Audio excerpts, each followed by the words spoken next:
एकदा काय झालं, एका गावात की नाही एक माणूस होता. तो रोज नदीवर स्नाना करता जायचा.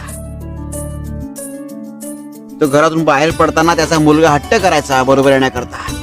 मात्र तो मुलगा नदीत उडी मारायला घाबरायचा. मग एक दिवस त्या माणसाने काय केलं, मुलाच्या न कळत त्याला पाण्यात ढकलून दिला. त्याला पोहता यायचं? छे, मुलाला पोहता येतच नव्हतं. मग तो पाण्यात पडला, हातपाय मारायला लागला.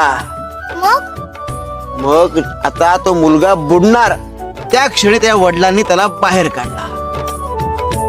पुन्हा एकदा वडिलांनी मुलाच्या न कळत त्याला पाण्यात ढकलला. आता आम्हाला सांग, ह्यावेळी मुलाने किती वेळ तग धरला असेल? त्याने पुन्हा तेवढाच वेळ तग धरला असेल. त्याने मागच्या वेळेपेक्षा 10 पट जास्त वेळ तग धरला. हे कसं शक्य आहे?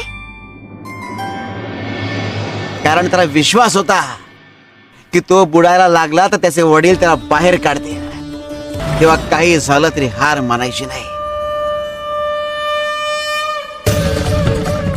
मुलाच्या बाबतीत जे वडिलांनी केलं तेच परमेश्वर तुमच्या बाबतीत करतो. तेव्हा परमेश्वरावर विश्वास ठेवा. Download ShareChat.